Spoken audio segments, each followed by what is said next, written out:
the Middle East, and a week of drama and tension comes to an explosive end. This was the scene at the Zaka airstrip in Jordan recently, when the massive pall of smoke from 3 blazing airliners told a world which needed no reminding that the Palestinian guerrillas meant business.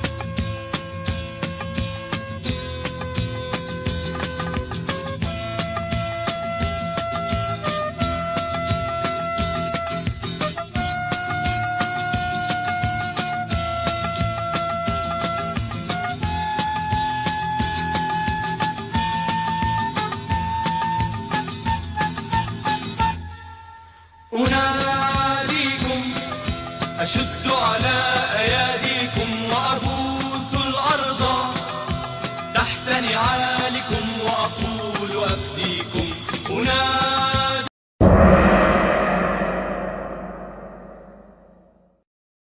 Hello folks, today I'm making a special video about Palestine, which is one of the few remaining apartheid states in the world. The so-called rule-based order rulers ignore. It is a human rights abuse that has been going on for decades, almost a century, where the colonial state of Israel has been degrading, dehumanizing, and slowly but surely trying to get rid of the Palestinians. Today, in the long history of clashes between the Palestinian revolutionaries and the state of Israel, we shall analyze one of the first ones who took up the sword and rebelled against the colonial state of Israel. A group called PFLP, Popular Front for the Liberation of Palestine. A communist group created by 2 Christians, George Habash and Wadi Haddad. This is important because, contrary to the propaganda we see on TV from the Israelis, Americans, the 700 Club, and even Palestinian collaborators, Mossab Hassan, this conflict between Israel and Palestine isn't strictly a religious one, and the problem isn't because of Islamic extremism. So, to first understand the Palestinians and their struggle, we have to go back to the start, where in 1948, the Jewish Europeans, with the grace of Britain, decided to colonize the land of Al-Quds.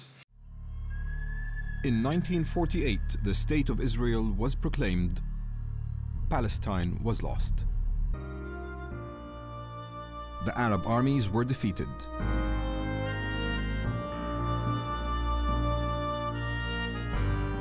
The newly declared State of Israel seized control of most of Palestine, with the exception of Jerusalem, the West Bank, and the Gaza Strip.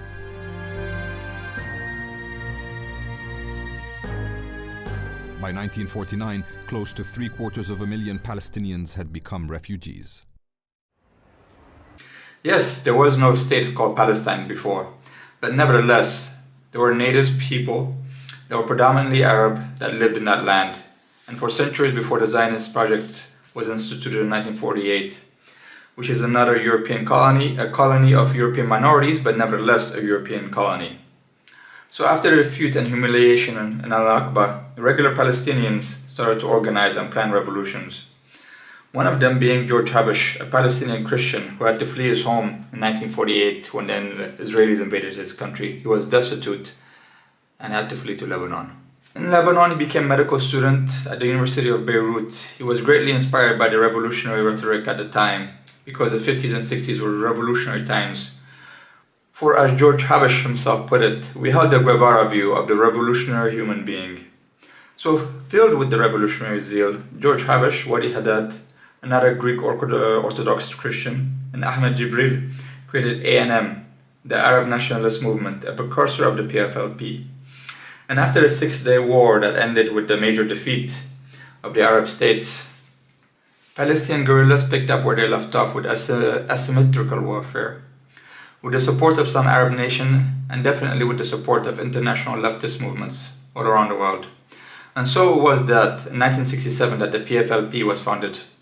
So here today, before delving into the history of the PFLP and discussing their struggle, their heroes, their actions, and etc., first, in this documentary, I want to analyze their ideology of the PFLP. taken from their own manifesto, Strategy for the Liberation of Palestine, written by one of their ideological leaders, Hassan Kanafani. And I will leave a link of the full book for those that are interested in reading the full book. So to begin with, when you start reading the book, it is a call. It is a call to action. It is a call to arms. As it starts, people of Arab nation, people of Palestine, 50 years ago, the masses of our people faced a continuing series of assaults by Zionism and colonialism upon the people of this nation and our right to liberty and life. 50 years later, and the global forces of Zionism and imperialism continue concocting plots, attacks, and wars in order to establish the idea of an entity of the state of Israel. Each day of this historic era, the masses of people are struggling against each of these schemes. We have seen throughout the years in the life of our Palestinian people a continuation of the struggle through upheavals and uprising, crystallizing the last period in commando work practiced by the vanguard of the people on the ground with the refusal of submission, surrender, and compromise, and other serious forms of method of political actions. This advance has also prepared the determination of the masses of the Palestinian people to take the initiative to pave the road full of emancipation, which is simultaneously the responsibility of the entire Arab masses. So as you can see from this first intro of the book, of their founding document of the PFLP, it is a call to arms. And it was a different time back in the 1960s because, Arab people just were getting their liberation, whether it was in most of them were colonized after World War I or before World War I, like in Algeria, Tunis, Libya, by Italy, by the French, and etc. And all of them were getting their freedom, their independence. Algeria got it from France, I think it was in the 1960s too. Britain, left Egypt as well. They got their independence from there, and Gamal Abdel Nasser was a thorn in their neck whom they tried to assassinate. Syria got their independence. Many nations got their independence, after World War II and during the 50s and 60s. And Palestinians, rightfully so, they saw their cause, as the same as other Arab countries or other African countries at the time, or even other Latin American countries that were under the yoke of colonialism. Because as you know, after World War II ended, there was a lot of war to be fought to end the colonialism, even in Vietnam, which was one of the famous cases. So, and they saw as a right as well, and they want to join the celebration like their fellow Arabs, to get independence from colonialism. And a lot of people were with them at that time, a lot of Arab nations, unlike today, as you can see with the Abraham Accords.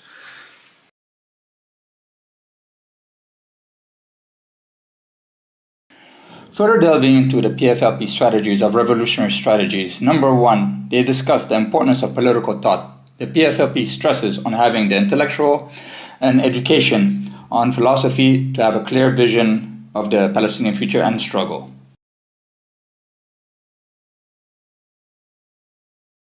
Number two, the PFLP founders discuss who are their real enemies by using Mao's old maxims. The book goes, who are our real enemies? Who are our friends? This is a question of the first importance for the revolution. The basic reason why all previous revolutionary struggles in China achieved so little is their failure to unite with real friends in order to attack real enemies. A revolutionary party is the guide of the masses, and no revolution ever succeeds when the revolutionary party leads them astray. To ensure that we will definitely achieve success in our revolution and will not lead the masses astray, we must pay attention to uniting with our real friends in order to attack our real enemies. We must make a general analysis of the economic status of the various classes in Chinese society and of their prospective attitude towards revolution. So, to no one's surprise, number one on top of the list is Israel. Number two on the PFLP list of world enemies is world Zionism, meaning Jews in the USA, UK, and etc., who promotes Israel and etc., by passing laws and etc., so like the Israeli lobby.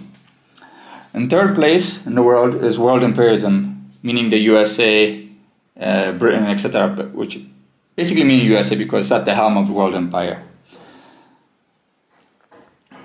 The PFLP writes, fourth on top of the list of enemies are the Arab reactionaries represented by feudalism and capitalism, meaning the Arab states like Saudi Arabia, Emirates, and etc., who get lucrative deals in the capitalist global order in return turn a blind eye to the sufferings of the Palestinians and other Arab people or Muslims in the world. As we have seen recently with the Abraham Accords,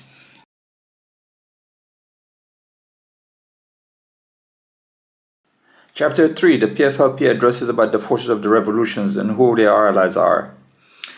And them being a guerrilla force, of course, they identify with the Palestinian refugees, neighboring countries, and the Palestinian refugees living inside the occupied territories in Israel or occupied Palestine.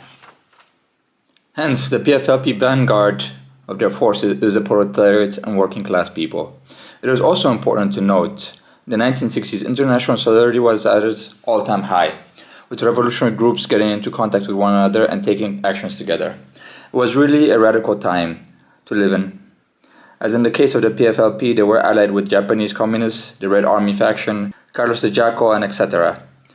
While the PFLP talks about the forces of the working class Palestinians being forces of the revolution, they also deride the petit bourgeoisie class of the Palestinians. The PFLP views of this class to be classified in two segments. One is in the sphere of doctors, lawyers, and etc. living in comfortable life. The other is in the realm of semi-poverty, making them close to the revolution. Hence, the PFLP thinks the bourgeois class may be more willing to compromise about the Palestinian revolution than the proletariat class. My own personal opinion on this matter of the complicated Palestinian class when it comes to the relationship to the revolution, I think both should have an equal input in the revolution. For example, George Habash himself studied in the American University of Beirut, meaning he became upper class, bourgeois. But instead of using his intellect and his money to live in a comfortable life for himself, he started the PFLP and took on the life of a revolutionary. Hence, his life renders mute the point of the PFLP that the petit bourgeoisie should not be in the leadership position, because the founder of the PFLP himself was not working class. For one to lead a revolution, one needs an education, an intellectual level that a Palestinian shepherd or a Palestinian construction worker or a Palestinian farmer doesn't possess. Yet it is true that the upper class Palestinians can be complacent or compromised on the Palestinian cause because of attraction to the high life of money, women, alcohol, and other debaucheries that the capitalism world offers. For example, Ali Hassan Salameh, a top commander in the PLO who flirted with the CIA. However, it is also true that the proletariat class can be tricked and accept their self-servient lifestyle because they lack the intellectuality to think outside the colonized life, and just as easily can be bribed by the Israelis. So in my opinion, each class has its own strengths and weaknesses. For as we can see from the reality from the ground, the Israeli colonists have many collaborators in the Palestinian camp, for no colonial state or occupation operates successfully without collaborators.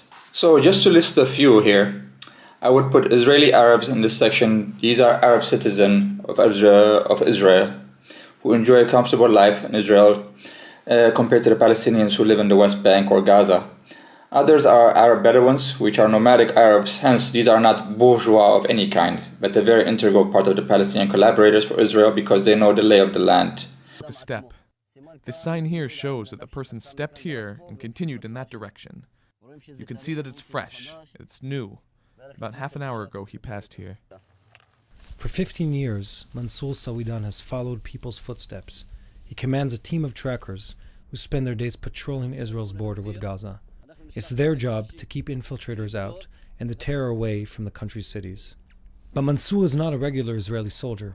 He's Bedouin, part of Israel's minority Arab community. Another group of collaborators are the Syrian Druze from the occupied Golan Heights.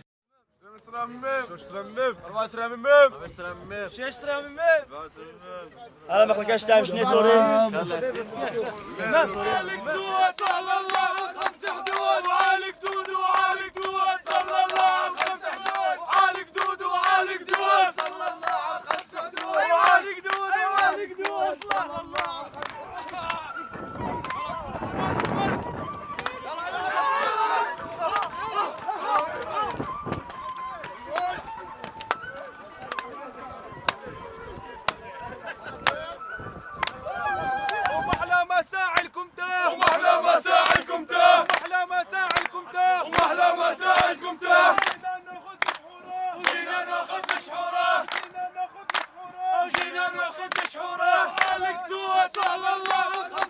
We also have the Circassians, the Cherkess, whom are former refugees in that area from the Cherkess-Russian War in the Caucasus in the 19th century and were given a place there by the Ottoman Empire, who are now serving in the IDF forces against their fellow Muslim brothers who took them in their hour of need, when their own land was conquered and occupied, are now helping in the colonization and occupation of the same people that took them in for refugees.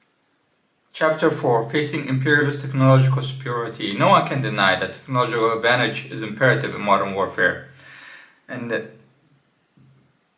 one of the main reasons Israel has been successful in its colonialist endeavors in the Middle East because it has received handsome technological help from the West and produces its own technological superior weapons that gives it an edge over its Arab subjects and neighbors. The PFLP acknowledges this. Quote, the enemy's scientific, technological, and organizational superiority is not a light matter, nor is it a secondary nature. On the military level, this superiority means quick mobilization for the enemy, the volume of mobilization, the standard of training, the high quality of military leadership, surprises in arms and plans during the fighting, overall superiority in arms and modern warfare, and the ability to control and use them with shock speed. For this, the remedy of the PFLP for the lack of technological military prowess compared to the Israeli military machine is to emulate General Giap from Vietnam and his guerrilla warfare tactics against the United States military. Quote, Giap, the balance of our forces decidedly showed up our weaknesses against the enemy power. The Vietnamese People's War of Liberation has therefore to be a hard and long-lasting war in order to succeed in creating conditions for victory. All the conceptions born of impatience and aimed of obtaining speedy victory could only be gross errors. It was necessary to firmly grasp the strategy of the long-term resistance and to exalt the will of the self-supporting in order to maintain and gradually augment our forces, while nibbling at and progressively destroying those of the enemy. It was necessary to accumulate thousands of small victories to turn them into great successes, thus gradually altering the balance of forces and transforming our weakness into power and carrying out final victory.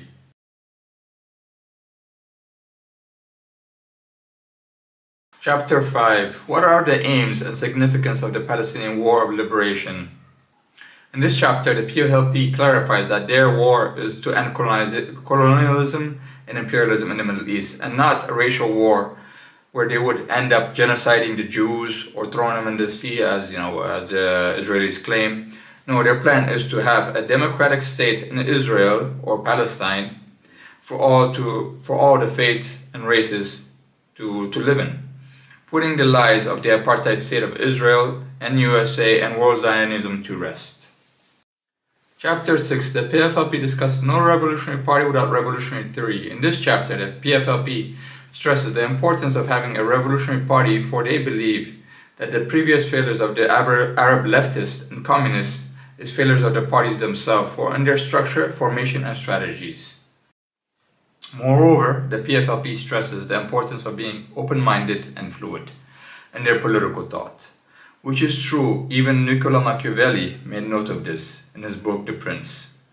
That is, the most fanatical and the most dug in their convictions that a political and military leaders are, that the most likely they would fail, because it is not a strength but a weakness, for they cannot adapt to every danger, and if there's a tidal wave, they would be swept away or broken in half like a firm tree in the midst of a tidal wave.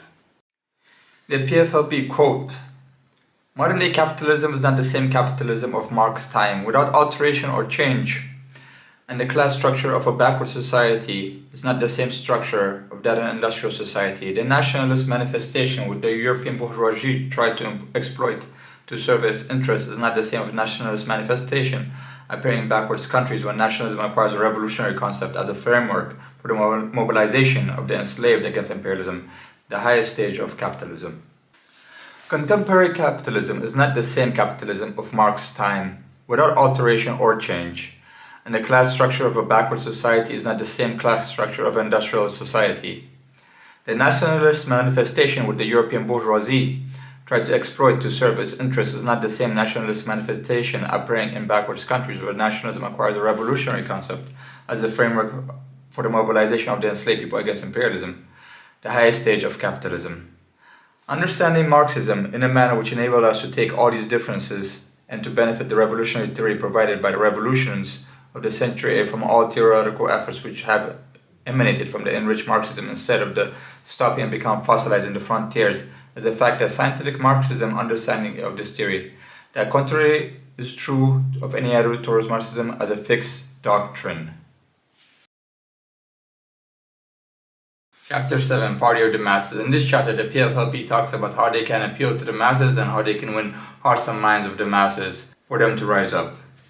And yet again, quoting Mao Zedong, to link oneself to the masses, one must act in accordance with all the needs and wishes of the masses. All work done for the masses must start from their needs and not from the desire of any individual. However, well-intentioned, it often happens that objectively the masses need a certain change, but subsequently they are not yet conscious of the need and yet willing or determined to take the change. In such cases, we should wait patiently. We should not make the changes.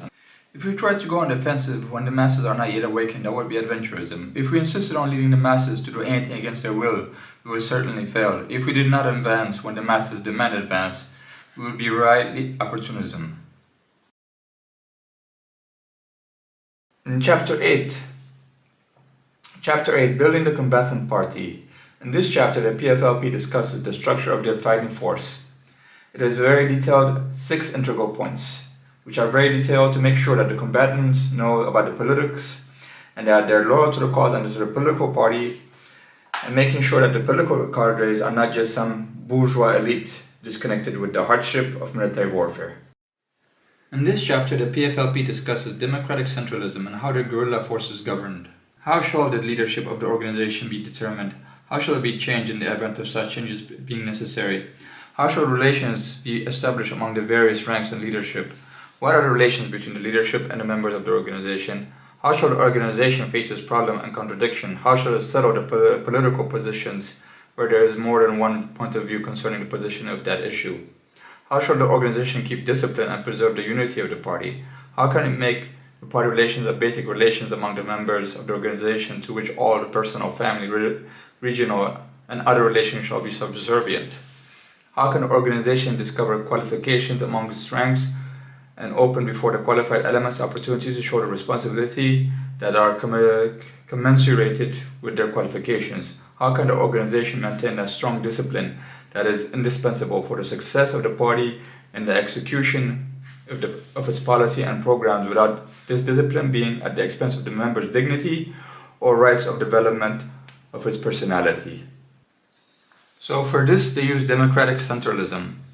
And quoting them again, democratic centralism is the basic principle on which all revolutionary parties that have led the revolutionary of this age have been established. Consequently, the validity of this principle of organization does not rest on its soundness from the theatrical point of view alone, but basically on its validity as established by the practice of and the experience of the revolutionary actions. Democracy inside the party means the right for every member to know the party's strategy, political positions, and main plans, and the right to discuss and express opinion on all these matters, to present his opinion and full freedom on all matters, even though his opinion may be wrong, the right of every member to know everything within the limits of the party's security, his right to discuss party strategy and position without any restrictions, and his right to criticize and stand in the face of error must be protected, legitimate right, and this is the foremost meaning of democracy. So, as we can see here, the PFLP wasn't some dictatorial, authoritarian guerrilla force where there's one guy and you have to listen to what he does, or if not, you're gonna get shot in the head or punished severely. No, they are open for criticism. Yeah, it's a central force, of course. It's there's a cadre of leaders up top, but it's democratic. They are open for discussion. They are open for people to voice their opinions and etc.